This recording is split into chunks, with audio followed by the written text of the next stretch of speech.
Hello everyone, स्वागत है आप सभी का आपके अपने चैनल डियर ज्योति मैम पे। इसमें हम लोग आज डिस्कशन करने वाले हैं नई शिक्षा नीति यानी कि न्यू एजुकेशन पॉलिसी 2020 के बारे में, जिसमें 34 साल के बाद ही बहुत ही बड़ा बदलाव आया है। आज का ये सबसे करंट टॉपिक चल रहा है, इसकी जानकारी अब आपको मिलेगी सबसे सटीक तरह से, ठीक है ना। तो पूरी की पूरी शिक्षा नीति का जो निचोड़ था वो आपको इस वीडियो में दे दिया जाएगा। आपको अलग वीडियो अब जाकर के देखने की ज़रूरत नहीं पड़ेगी। इस वीडियो को देख करके आप लोग जरूर बताओगे कि आपको वीडियो कैसा लगा, ठीक है। तो वीडियो अच्छा लगेगा तो वीडियो को लाइक करिएगा, ज़्यादा से ज़्यादा शेयर करिएगा और अपने कमेंट करके रिव्यू ज़रूर बताइएगा। हम इसमें आपको बताने वाले हैं स्कूली शिक्षा पर क्या बदलाव हुए हैं, कॉलेज स्तर की शिक्षा पर क्या बदलाव हुआ है और शिक्षक भर्ती पे इसका क्या असर पड़ना है। तो सारे ही आपको अलग अलग टॉपिक करके बताए जाएंगे। ओके, तो वीडियो को लास्ट तक ज़रूर देखिए। आइए स्टार्ट करते हैं। पहला देखिए जो प्रमुख बदलाव है, पहले 10+2 की शिक्षा प्रणाली थी, यानी कि 10+2 की शिक्षा प्रणाली जो थी उसको अब चेंज करके कर दिया गया है +5, +3 और +4 में विभाजित कर दिया गया है, ठीक है। तो 10+2 की शिक्षा प्रणाली को 5 +3 +3 +4 में विभाजित कर दिया गया। ये +5 में क्या रूल्स हैं, +3 में क्या रूल्स हैं, फिर +3 और +4 में क्या रूल्स हैं, आइए हम इसको आपको अच्छे से एक्सप्लेन कर देते हैं। ओके, तो देखिए पहला क्या है, स्कूली शिक्षा पर प्रमुख बदलाव इस प्रकार है। इसमें भी देखिए +5 में क्या क्या चेंजेस है वो देखते हैं हम लोग। तो +5 के अंतर्गत रखा गया है प्री नर्सरी से लेकर के दूसरी कक्षा तक को, ठीक है। +5 के अंतर्गत रखा गया है प्री नर्सरी से लेकर के क्लास 2 तक। और इसमें किस पे मेन फोकस किया जाएगा, तो इसमें मेन फोकस है कि शिक्षा की नींव डालना, शिक्षा की नींव डालना, ये इस पे मेन फोकस है। और दूसरा पॉइंट क्या है, इसमें खेल कूद और एक्टिविटी पर ज़्यादा ध्यान दिया जाएगा। जैसा कि आप लोग प्ले स्कूल के बारे में पढ़े होंगे कि बच्चों को सबसे पहले प्ले स्कूल में डाला जाता है। तो अब से यही है कि +5 के अंतर्गत प्री नर्सरी से लेकर के दूसरी कक्षा में शिक्षा की नींव डाली जाएगी और खेलकूद और एक्टिविटी पर ज़्यादा महत्व दिया जाएगा और किताबी बोझ को कम करना भी इसकी सबसे ज़्यादा प्रमुखता रहेगी। ओके, तो +5 क्लियर हो गया प्री नर्सरी से दूसरी कक्षा तक। आइए देखते हैं इसके बाद जो +3 है इसमें क्या चेंजेस हैं। तो इसमें है +3 में तीसरी से लेकर के 5वीं कक्षा तक, 3rd क्लास से 5th क्लास तक +3 के अंतर्गत रखा गया है। और इसमें क्या है कि 5वीं तक की जो शिक्षा है वो मातृभाषा या क्षेत्रीय भाषा में ही दी जाए।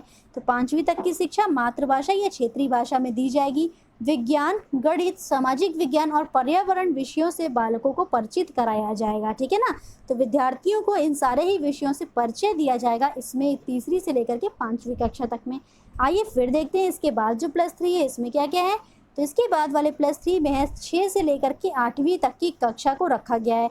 अब 6 से लेकर के 8वीं तक की कक्षा के लिए क्या क्या अलग अलग रूल्स बनाए गए हैं इनको समझ लेते हैं कि क्या है। पहला पॉइंट है कि 6 से वोकेशनल क्लासेस स्टार्ट की जाएंगी। वोकेशनल क्लास से मतलब क्या है, वोकेशनल क्लास से मतलब है कि स्थानीय शिल्प, कंप्यूटर एवं व्यापार की उनको जानकारी दी जाएगी।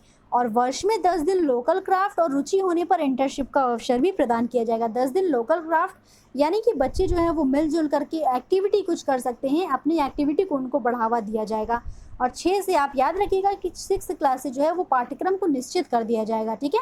जैसे अभी तक था कि सबसे परिचित कराना था, तो अब परिचय वगैरह 5th क्लास तक हो जाएगा और जो पाठ्यक्रम है वो 6 से निश्चित कर दिया जाएगा कि पर्टिकुलर ये सब्जेक्ट है, इसका पाठ्यक्रम सिलेबस निश्चित है। ओके, संभव हो तो 8 तक मातृभाषा या क्षेत्रीय भाषा में ही पढ़ाया जाए।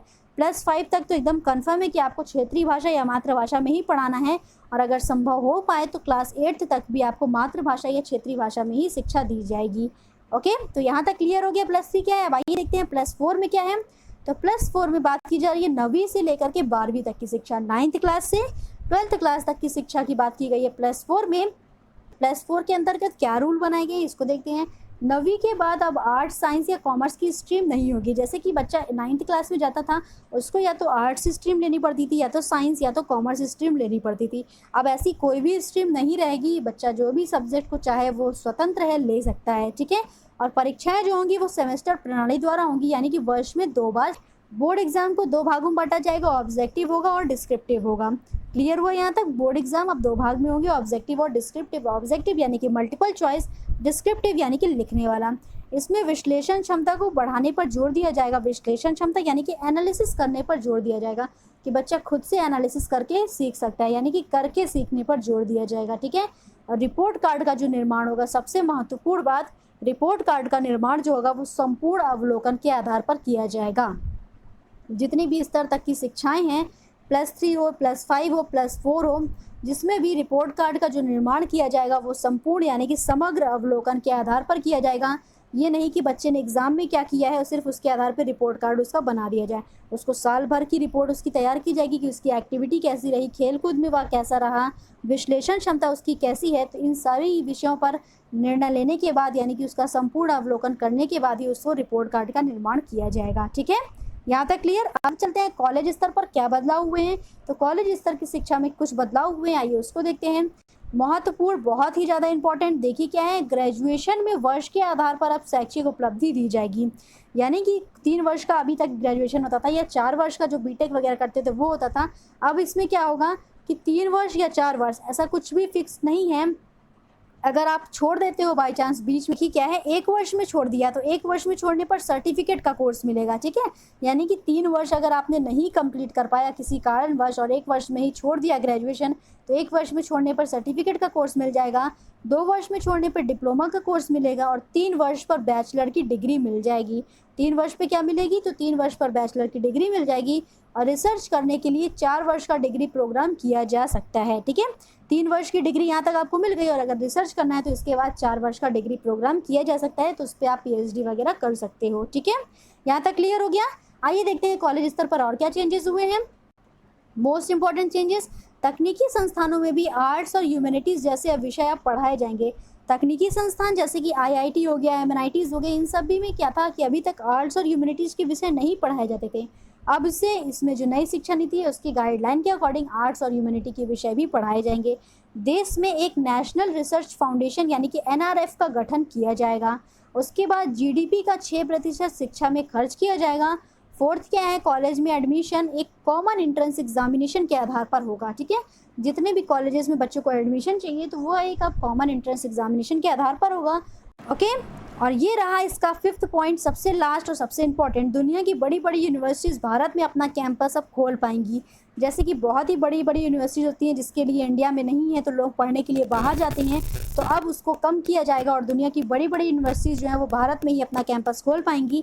यानी कि आप ये समझिए कि शिक्षा के जो स्तर हैं उसको वर्ल्ड लेवल पर अच्छा करने का प्रयास किया जा रहा है, काफ़ी अच्छा किया जा रहा है। ठीक है, ओके, तो आइए अब हम लोग देख लेते हैं कि शिक्षक भर्ती में क्या क्या बदलाव हुए हैं। सबसे लास्ट टॉपिक आपका इस वीडियो का। ओके, तो देखिए क्या क्या बदलाव हुए हैं। टेट यानी कि टीचर्स एलिजिबिलिटी टेस्ट के बारे में सबने सुना होगा, शिक्षक पात्रता परीक्षा।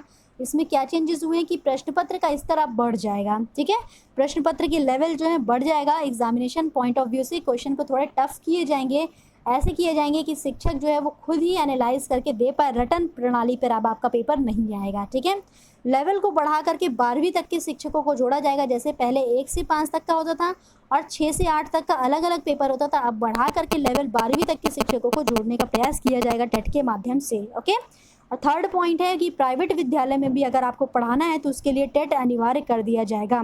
तो जिसको भी शिक्षक बनना है ज़रूर से टेट आप लोग कर लीजिए, क्योंकि प्राइवेट विद्यालय में भी आपको पढ़ाने के लिए टेट अनिवार्य कर दिया गया है। बिना टेट के आपको प्राइवेट विद्यालय में भी पढ़ाने के लिए अनुमति नहीं मिलेगी। ठीक है, तो वीडियो आप सभी को पसंद आया है, कैसा लगा है कमेंट करके अपनी रिव्यू बताइए। इस वीडियो की पीडीएफ चाहिए तो आप हमारे टेलीग्राम चैनल डियर ज्योति मैम को जाकर के ज्वाइन करिए और आपको इसकी पीडीएफ मिल जाएगी।